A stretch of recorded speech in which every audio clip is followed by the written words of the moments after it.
Olá e bem-vindo de volta ao Crime Real, espectador, e aconselha-se discrição ao ouvir. Na narração de Crime Real de hoje, vamos analisar a primeira parte da história da família Steiner e como suas vidas passaram a ser definidas pelo crime. Delbert Foy Steiner, ou Del, nasceu em 14 de maio de 1933 em Farmington, Novo México. Ele foi um dos 5 filhos de Jesse e Luella Steiner, junto com Jesse Jr., Anna Mae, Sharon e Maxine. Del serviu como sargento de equipe no Exército dos Estados Unidos da América de 1953 a 1957. Ao retornar do exército, ele conheceu uma moça chamada Kay Augustine. Kay nasceu em Weaverville, Califórnia, e era 8 anos mais nova que Del. Em 1960, Del e Kay se casaram. Del trabalhava como mecânico e Kay ajudava a complementar a renda, pegando empregos de serviços onde quer que pudesse encontrá-los. O casal teve 5 filhos, 2 meninos, Carrie e Stephen, além de 3 filhas, Cindy, Jody e Corey. Carrie era o filho mais velho. Ele era muito protetor com todos os seus irmãos e era especialmente próximo de seu irmão mais novo, Stephen. A família vivia em Merced, Califórnia, também chamada de Portal para Yosemite. Merced é uma cidade cerca de 210 quilômetros de São Francisco, que cresceu rapidamente na década de 1970. Segunda-feira, 4 de dezembro de 1972, começou como qualquer dia na casa dos Steiner. Com 5 crianças pequenas, as manhãs eram sempre agitadas. As crianças frequentavam escolas locais, com Stephen, de 7 anos, matriculado na escola primária Charles Wright, que ficava a cerca de 800 metros da casa da família na Beth Street. Naquela época, era comum as crianças irem e voltarem da escola sozinhas. Naquela tarde de segunda-feira, Stephen voltava para casa sozinho após a escola. A poucos quarteirões de casa, ele foi abordado por um homem aparentemente amigável chamado Irving Edward Murphy. Irving perguntou a Stephen se sua mãe doaria itens para a arrecadação da igreja, e Stephen disse que achava que sim. O homem ofereceu carona a Stephen, mas ele recusou, pois sua casa ficava a poucos quarteirões. O homem insistiu, dizendo que seria mais fácil viajarem juntos para buscar as doações. Então Stephen concordou e entrou no banco de trás do velho Buick branco. Quem dirigia o carro era Kenneth Parnell, de 41 anos. Kenneth nasceu em 26 de setembro de 1931 em Amarillo, Texas. Depois que seu pai abandonou a família, sua mãe se mudou para a Califórnia e abriu uma pensão. Aos 14 anos, Kenneth foi abusado por um dos inquilinos. Depois disso, Kenneth entrou em uma vida de crimes, incluindo incêndio criminoso, roubo de carros e atentado ao pudor. Em 1951, Kenneth foi acusado criminalmente de abusar de um menino de 8 anos. Ele foi considerado culpado e enviado para um hospital para avaliação psiquiátrica.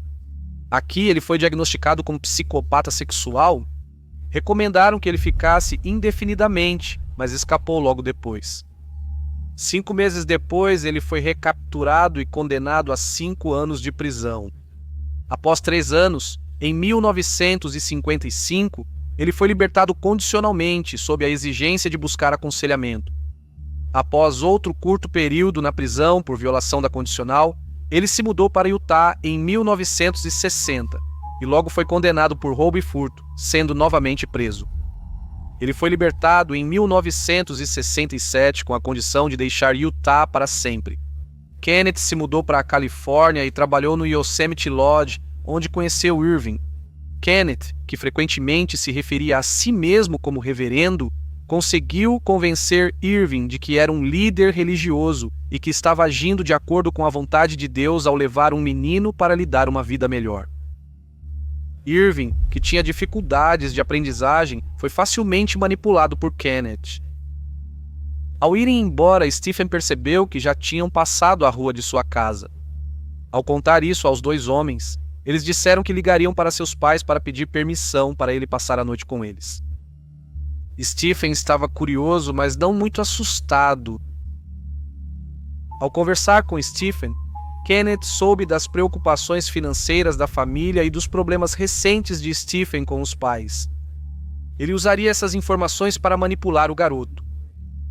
Eles chegaram a uma cabana no Vale da Cat, cerca de 20 milhas de Merced. Os homens já tinham comprado muitos brinquedos em preparação para o sequestro de uma criança. Embora Stephen tenha ficado inicialmente distraído com os brinquedos, ele começou a ficar cada vez mais ansioso, pedindo para voltar para casa com seus pais. Novamente, seus sequestradores o tranquilizaram, dizendo que seus pais permitiram que ele ficasse.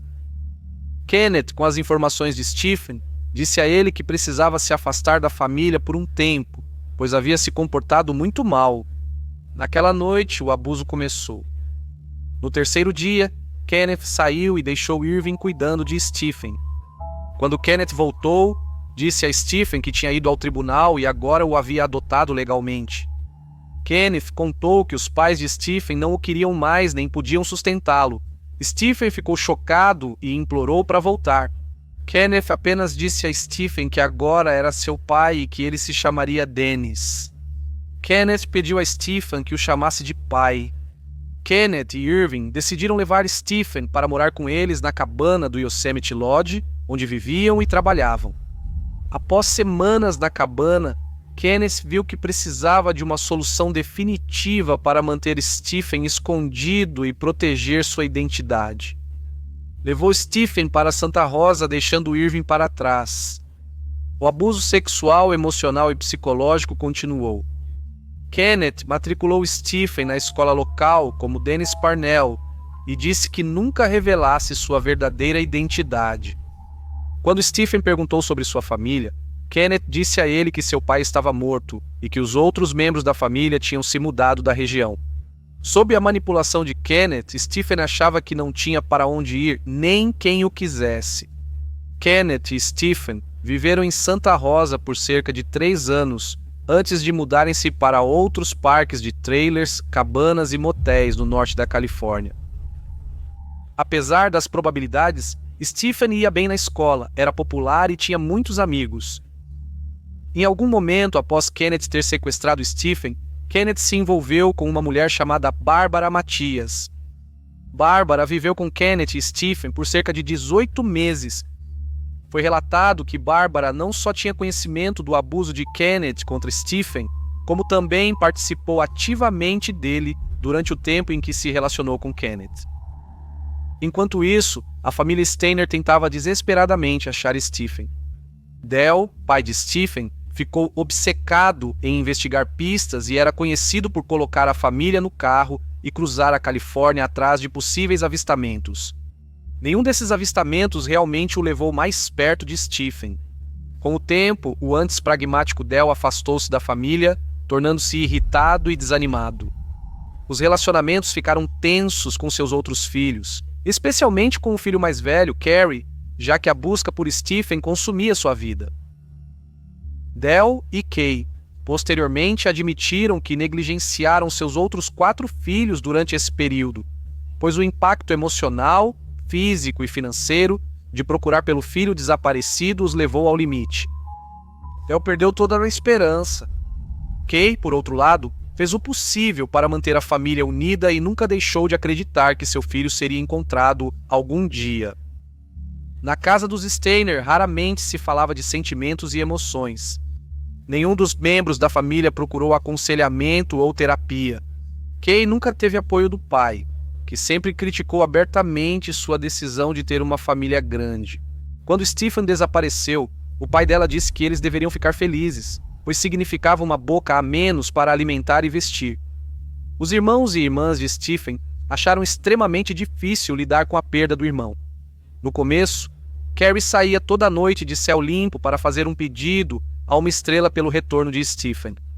Conforme as crianças cresciam, eram sempre conhecidas como os filhos cujo irmão havia sido sequestrado. Carrie frequentemente usava um chapéu, pois havia começado a arrancar compulsivamente os próprios cabelos por causa do estresse que estava sentindo. Ele canalizou sua energia para se tornar criativo e se perdia em seus desenhos, tornando-se um cartunista habilidoso. No entanto, ele demonstrava crescente dificuldade em manter relacionamentos pessoais e foi se isolando mais. No final de 1979, que foi 7 anos após o sequestro de Stephen, Kenneth e o agora Stephen, de 14 anos, haviam se mudado para uma cabana isolada e decadente em Manchester, Califórnia. Stephen podia beber, fumar e usar drogas desde muito jovem. Com a permissão de Kenneth, ele podia sair de casa, mas estava tão manipulado por Kenneth que sempre decidia voltar.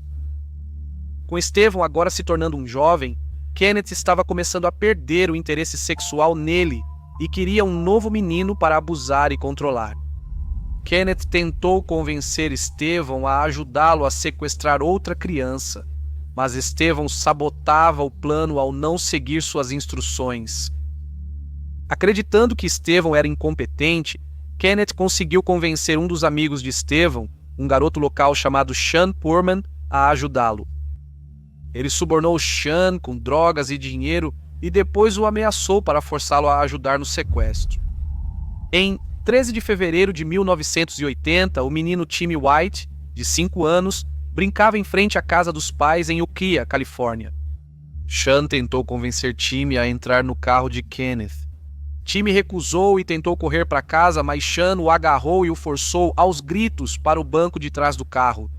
Kenneth imediatamente começou a doutrinar Timmy, dizendo que agora ele seria seu pai. Kenneth disse que a partir de agora ele se chamaria Tommy, não Timmy. Ao voltarem para a cabana, Kenneth tingiu o cabelo loiro de Timmy de castanho escuro. Quando Stephen voltou da escola, disseram que Timmy era seu novo irmão mais novo. Percebendo que o mesmo destino que ele havia suportado aguardava Timmy, algo em Stephen se quebrou e ele percebeu que precisava agir. Stephen logo criou um forte vínculo com o garoto e sabia que precisava ajudá-lo a fugir. Em 1º de março de 1980, enquanto Kenneth trabalhava à noite em um hotel próximo, Stephen e Timmy saíram da cabana. Eles caminharam quilômetros desde sua casa isolada até um caminhoneiro lhes dar carona até Ukiah, a mais de 40 milhas.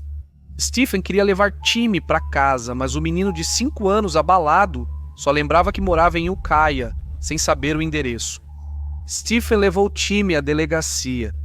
Ele explicou para Timmy o que dizer e o mandou entrar sozinho, mas Timmy ficou com medo e correu de volta para Stephen. Incapaz de convencer Timmy a entrar na delegacia sozinho, Stephen o acompanhou para dentro. Quando a polícia viu o menino desaparecido, que tinha sido alvo de muita atenção da mídia, inicialmente presumiram que Stephen era quem o havia levado. Porém, Stephen disse à polícia que também foi levado quando era criança. Ele disse à polícia: "Sei que meu nome é Stephen, acho que o sobrenome é Steiner."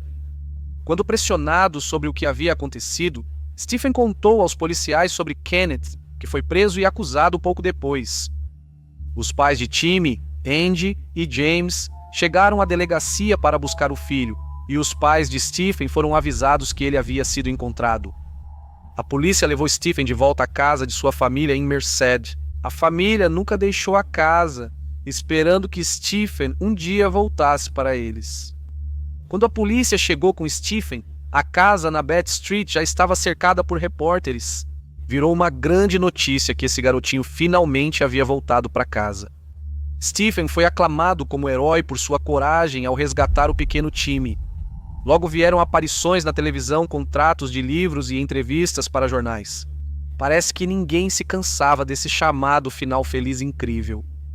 Apesar da publicidade positiva, o retorno de Stephen para casa teve dificuldades. Após sofrer mais de 7 anos de intenso abuso físico, sexual, emocional e psicológico, Stephen teve dificuldades para se adaptar à vida com sua família. Apesar de dizer que seus pais não mudaram muito, ele quase não reconhecia o irmão e as irmãs. Stephen estava acostumado a viver com outra pessoa, onde podia fumar, beber e usar drogas, e de repente virou um jovem de 14 anos colocado em uma família com regras típicas. Carrie, que acampava em Yosemite ao saber do retorno de Stephen, ficou eufórico por seu irmão mais novo ter sido encontrado. Porém, aos 18 e 14 anos, os dois garotos acharam impossível reconstruir o vínculo de antes. Stephen voltou à escola, mas teve dificuldade para retomar os estudos. Com o julgamento de Kenneth e o interesse do público, ele faltava às aulas com frequência. Quando colegas de escola souberam do sofrimento de Stephen, ele foi implacavelmente intimidado por seu passado e sexualidade. No verão de 1981, Kenneth foi julgado pelo sequestro de Timmy White.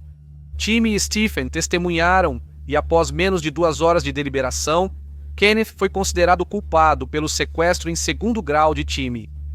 Ele recebeu a sentença máxima permitida pela lei na época, 7 anos de prisão. Por ser menor na época, Sean Pullman, que ajudou Kenneth a raptar Timmy, foi condenado a breve detenção juvenil. Em 1º de dezembro de 1981, Kenneth e Irving foram julgados pelo sequestro de Stephen e por conspiração. Pat Holford, o promotor do condado de Merced na época, queria processar Kenneth por todos os crimes de abuso, mas devido ao prazo de prescrição na Califórnia naquela época, isso não foi permitido. Mais uma vez, Stephen e Timmy testemunharam no julgamento. A defesa argumentou que Stephen estava fora do controle de Kenneth e poderia ter saído a qualquer momento, enquanto os promotores argumentaram que ele era um prisioneiro psicológico. Quando Stephen foi questionado por que não tentou escapar antes, ele disse que acreditava em tudo o que Kenneth havia lhe contado, que sua família não o queria, que seu pai estava morto e que Kenneth agora era seu pai adotivo. Porém, ao chegar, Timmy não suportou ver outra criança sofrer como ele havia sofrido. Kenneth e Irving foram considerados culpados em 24 de dezembro de 1981. Barbara Matias, que se relacionou com Kenneth e participou do abuso de Stephen, nunca foi acusada. Em 7 de janeiro de 1982, no Tribunal Superior do Condado de Alameda, Irving foi condenado a 5 anos por cada acusação. As penas seriam cumpridas juntas. Kenneth foi condenado a 2 anos pelo sequestro de Stephen e 5 anos por conspiração para sequestrar. Essas sentenças seriam cumpridas ao mesmo tempo entre si e com a anterior pelo sequestro de Timmy. Essa era a maior punição permitida pela lei da Califórnia na época. Após a sentença insultantemente baixa e a indignação pública, a lei estadual mudou, permitindo penas consecutivas, não mais simultâneas, para sequestros de crianças em casos semelhantes. Após os julgamentos, Stephen e Timmy retomaram uma vida mais normal. O sofrimento de Timmy foi curto em comparação ao de Stephen, e ele conseguiu se reintegrar bem à vida em família. No entanto, Stephen seguiu lutando. Aos 19 anos, Stephen já tinha mais de 1.100 multas de estacionamento em aberto e havia perdido a carteira de motorista. Ele não terminou o ensino médio e tinha dificuldades para se adaptar à rotina da família. Foram algumas sessões com um conselheiro, Stephen não recebeu apoio em saúde mental. Eventualmente, os relacionamentos dentro de casa se deterioraram a tal ponto que Del pediu para Stephen sair de casa. Stephen persistiu, decidido a construir uma vida melhor para si. Ele iniciou um curso de soldagem na faculdade local para buscar um emprego melhor. Ele iniciou um relacionamento com a garota local Jodie Edmondson. Em 1984, Del e Kay Steiner disseram que o desejo deles para Stephen era que ele conseguisse um bom emprego e levasse uma vida feliz. Em 1985, a família sofreu outro golpe. Por bom comportamento, Kenneth foi libertado da prisão em 5 de abril. Ele cumpriu só 5 anos da sentença, 2 a menos que o sofrimento de Stephen. 2 meses depois, Stephen, 20 anos, casou-se com Jodie, 17, e tiveram seu primeiro filho, Ashley, em dezembro de 1985. Apesar das adversidades, Stephen reconstruía sua vida. O casal teve o segundo filho, Stephen Jr., em maio de 1987. Stephen começou a frequentar a igreja e a se voluntariar para ajudar quem passou por provações semelhantes. Ele também educava crianças pequenas para protegê-las de destino semelhante. Embora ainda estivesse obviamente lutando contra muitos demônios, Jodie estava confiante de que Stephen estava se recuperando e se curando. Ele obviamente ainda sentia muita dor, mas estava superando, ele era um sobrevivente. Em 5 de abril de 1988, Kenneth terminou sua liberdade condicional.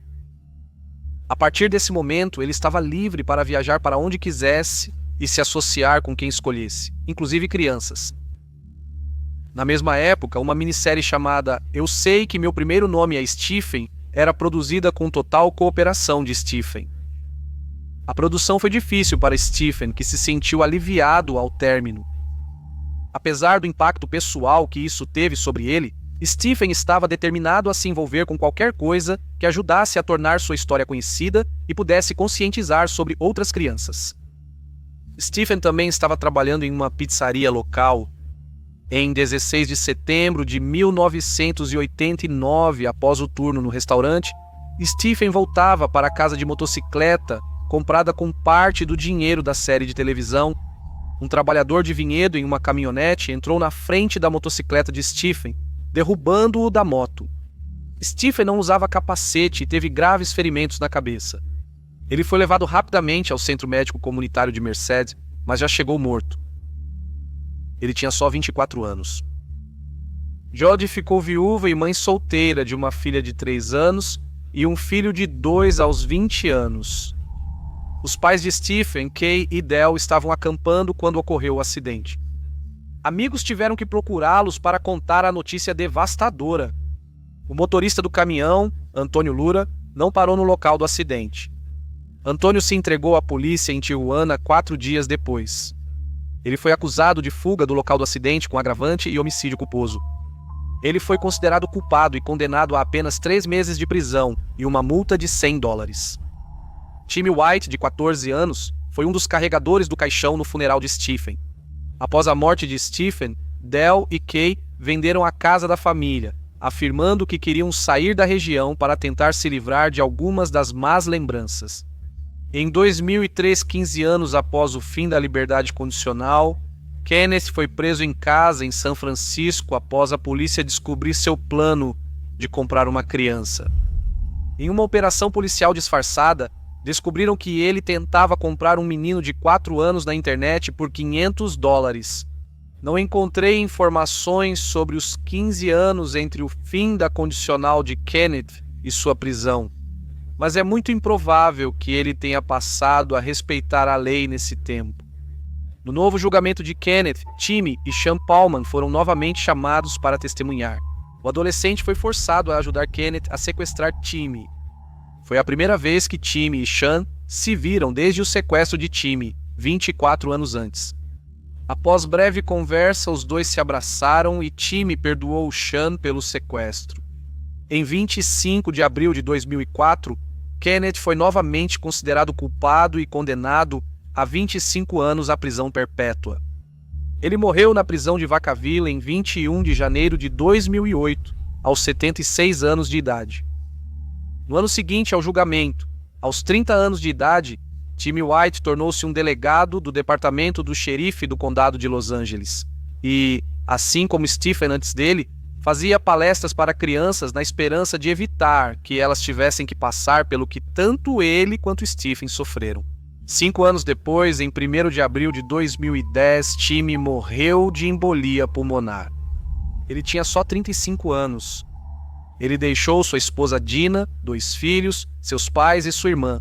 Isso conclui a primeira parte da nossa narração sobre a família Steiner e como o crime impactou suas vidas. Vamos analisar o que ocorreu após a morte precoce de Stephen na parte 2 dessa história.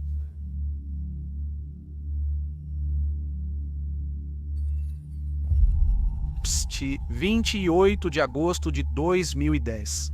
Uma estátua de Stephen e Timmy foi inaugurada na entrada do Parque Applegate, em Merced. Moradores locais trabalharam 7 anos para criar um monumento reconhecendo a coragem de Stephen e dedicado a todas as crianças desaparecidas. Adeus.